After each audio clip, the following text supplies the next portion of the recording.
पर्यावरण में जो असंतुलन की स्थिति आज जो बनी हुई है, इसकी वजह से ही आज इस तेज़ तपत का सामना करना पड़ रहा है। और इस पर्यावरण की स्थिति बिगाड़ने में यूँ मान लो कि जो जनता है अपने शहर की, गाँव की, इन सब का इसमें पूरा योगदान है। गर्मी का हाल बहुत बुरा है और टेम्परेचर 45-46 हो रहा है। सरकार की तरफ से कुछ इसके लिए कोई ना प्याऊ है, ना कोई फैसिलिटी मिल पा रही है। उस वजह से बहुत ज़्यादा परेशानी का सामना कर रहा हूँ। जो जून जुलाई जो अब आएगा तो मुझे तो ऐसा लगता है कि घरों में मतलब रहना चाहिए सबको। और इस टाइम भी टेम्परेचर बहुत ज़्यादा है, तो प्लीज़ 11 से 5 बजे रिक्वेस्ट है लोगों से भी, जैसे हम लोग रुमाल वगैरह हाथ पैर जैसे फुल बाजू का शर्ट पहन के निकलते हैं, तो डेफिनेटली ये होना चाहिए। बहुत ज़्यादा गर्मी है और प्लीज़ कुछ ना कुछ नींबू पानी वगैरह पिएं। और सरकार से दरख्वास्त है कि जगह जगह पे प्याऊ लगाएं।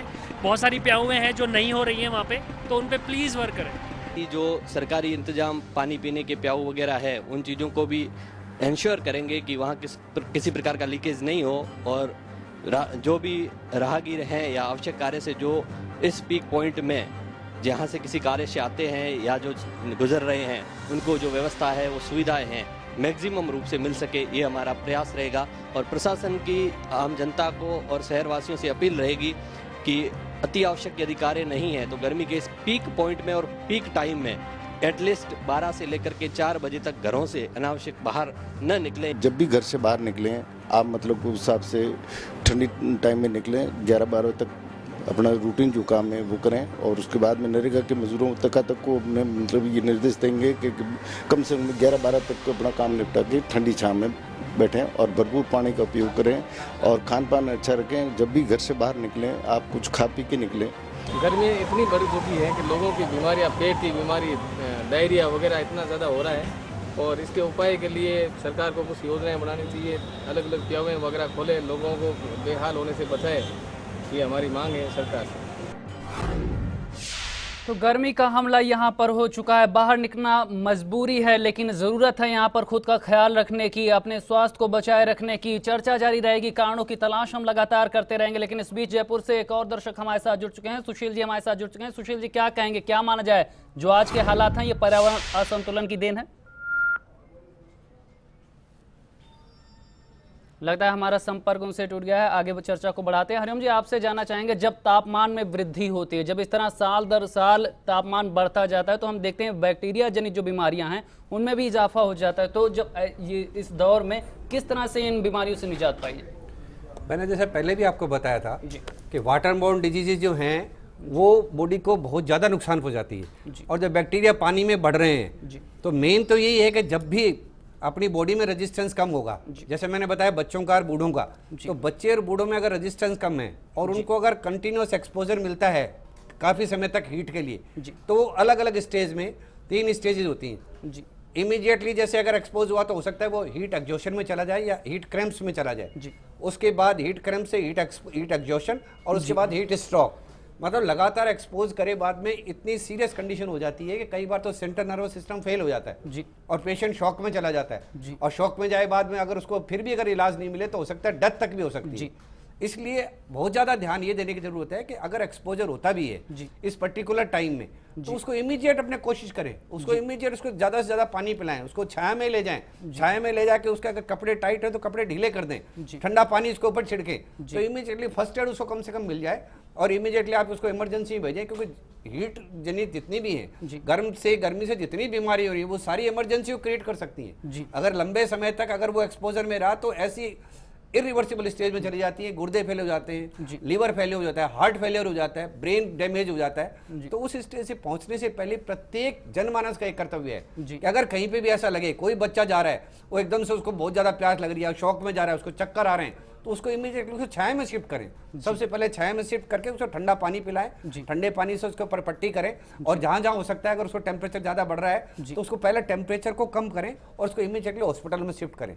अगर ये हर आदमी इतना प्रयास करता है तो हो सकता है जो रूटीन में जो डेथ हो रही है इन डेथ को अपने बचा सके। और अपना हर आदमी का ये प्रयास तो होना ही चाहिए कि इन दिनों में इतने ज्यादा कॉन्शियस हो जाएं कि टेम्परेचर बढ़ने से ये बीमारियां होंगी। अगर एक्सपोज करेंगे तो टेम्परेचर बढ़ेगा तो ये बीमारियां होंगी। हर आदमी अगर सचेत है तो अपने इनको बचा सकते हैं, ये डेथ भी बची जा सकती है। जी बिल्कुल, जिस तरह से गर्मी के हालात गंभीर हो चुके हैं तो इसमें खुद को लेकर भी गंभीर होना पड़ेगा। सूरज जी, आपसे जानना चाहेंगे 2001 से लेकर 2010 तक का जो दौर था, सबसे गर्म वो दशक माना गया। उसके बाद उम्मीद की गई, बैठकें हुई, तमाम बातें की गई, ऊंचे ऊंचे यहाँ पर उद्देश्य रखे गए, लेकिन हम जब उसके बाद की तस्वीर देखते हैं तो 2011 से ज़्यादा गर्म 2012 था, 2012 से ज़्यादा गर्म 2013 था, और कमोवेश ये तस्वीर लगातार बनती जा रही। अब दलील दी जा रही कि ये अल नीनो वर्ष है और जिसके कारण ये गर्मी, तो क्या यही कारण है या यहाँ पर कुछ और छुपाया जा रहा है?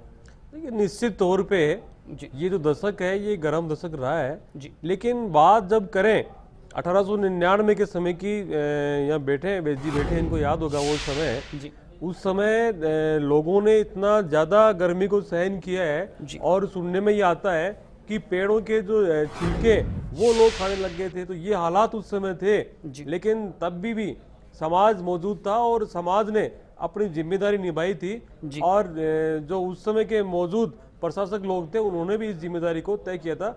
आज अभी मैंने एक अपील सुनी एक बड़े ब्यूरोक्रेट्स की, वो कह रहे हैं कि लोग अपने घरों में रहें, लोग बाहर नहीं निकले। ये कोई उपाय थोड़ी होता है गर्मी का। आज हिंदुस्तान के अंदर एक बहुत बड़ा वर्ग है, श्रमिक वर्ग है, जो सुबह निकल के नहीं जाएगा तो शाम को उसके बच्चों को रोटी नहीं मिलेगी। एक रिक्शा वाला रिक्शा नहीं चलाएगा दिन भर तो शाम को उसको खाने के लिए उसका भोजन नहीं मिल पाएगा। आज छोटे मोटे जो फुटकर व्यापारी है, सब्जी बेचने वाला है, मूंगफली बेचने वाला है, ये सब लोग तमाम घर में बैठ जाएंगे तो कैसे काम चलेगा। जिम्मेदारी मैं इनसे भी अपील करना चाहूंगा कि हरित राजस्थान जो पिछले साल नहीं चला था, इस बार उसको चलाएं और घर घर के अंदर पेड़ लगाना निश्चित करें और ये तय करें कि पूरे राजस्थान के अंदर पेड़ लगेंगे। राजस्थान में एक बड़े ब्यूरोक्रेट्स ने, एक जिला कलेक्टर ने केवल कागजों में पेड़ लगा करके विश्व रिकॉर्ड बना लिया था। मैं अपील करूंगा इसको अन्यथा न ले कि राजस्थान के अंदर इस तरह के जो पेड़ है लाखों में नहीं लगाए, हजारों में लगाए, सैकड़ों में लगाए, लेकिन ग्राउंड पे लगे। उनका जब भौतिक सर्वे होता है तो वो पेड़ खड़े नजर आने चाहिए। वो केवल फाइलों में पेड़ नजर आते हैं, जब सड़क पे जाते हैं, मौके पे जाते हैं तो वहाँ पेड़ नादारत होता है। तो इस तरह का जो है मैं उनसे अपील करूंगा कि पूरे राजस्थान के अंदर जो हुआ वो हुआ, लेकिन हरियाली फैलेगी, पेड़ लगेंगे और लोगों में जागरूकता बढ़ेगी तो निश्चित तौर पर जो गर्म वर्ष है, अल नीनो वर्ष जिसको बताया जा रहा है, पल्ला जड़ा जा रहा है, वो नहीं रहेगा और हरित वर्ष के रूप में सामने आएगा। प्रकृति का सामना करने के लिए समाज पहले भी रहा है दृढ़ संकल्प के साथ में और अभी भी रहेगा, लेकिन अब चूंकि साधन हमारे पास में इतने ज्यादा विकसित हमने कर लिए हैं तो उनका हमको सहारा लेना चाहिए। और इन तमाम जो अधिकारी हैं इनका ये दायित्व बनता है सोशल रूप से कि वो जनता के साथ में खड़े हो और लोगों के बचाव की व्यवस्था करें, न कि उनको सलाह दें कि घर में रहे, सोए और जो है इस गर्मी को निकल जाने दे।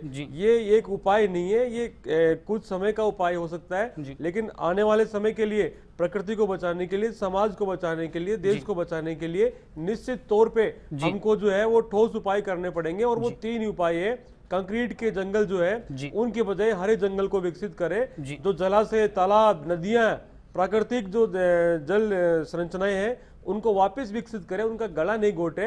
अभी राजस्थान सरकार ने एक बहुत अच्छी योजना जो स्टार्ट की है, जल स्वावलंबन योजना, उसमें समाज को जोड़े, समाज के सब तमाम तबकों को जोड़े, उसको केवल एक कागजी मुहिम के रूप में न लेकर के और समाज से जोड़ करके समाज के लोगों को उसमें अप्रिशिएट करें कि लोग आगे आकर के इस भावना को समझें और इन जलाशयों को भरने में मदद करें, इन जलाशयों के अंदर श्रमदान करें। बिल्कुल बिल्कुल सूरज जी, जिस तरह से अब ताजा हालात हैं उनका जो गला घोटना है वो बंद किया जाए। जी बिल्कुल, यहाँ पर सलाह की जरूरत नहीं बल्कि स्टेप आउट करने की जरूरत है। हालात जिस तरह से बाहर होते जा रहे हैं उसको काबू में करने के लिए अब ठोस पहल होनी बेहद जरूरी है, क्योंकि प्रकृति यहाँ पर चेता चुकी है और जिस तरह के हालात हैं वो विषम हो चुके हैं। ऐसे में जरूरत है जागरूकता की, ठोस कदम उठाने की। लेकिन रास्ता क्या कुछ है, अलग अलग बैठकर भी यहाँ पर एक रास्ता तलाशना होगा जो हर किसी के लिए सही हो, समाज के लिए सही हो, प्रकृति के लिए सही हो। लेकिन फिलहाल यहाँ पे रुकेंगे एक छोटे से ब्रेक के। काम काज पे बहुत असर है हमारे, गर्मी का एहसास बहुत होता है, जगह नहीं मिलती है बैठने की, धूप में कई जगह पानी भी नहीं मिलता है, गर्मी इतनी तेज है कि हम काम करने से घबराते हैं। मॉर्निंग का काम कर लो और इवनिंग का काम कर लो, बाकी टाइम घर पे, क्योंकि टेम्परेचर तो आप देख रहे हो 48-49 हो रहा है अदर डिस्ट्रिक्ट में और यहाँ पर भी 48 के ऊपर ही है। लेकिन फिर भी अब गवर्नमेंट को कम से कम कहीं ना कहीं धूप की से बचने के लिए छाँव और पानी पीने के लिए व्यवस्था करवानी चाहिए।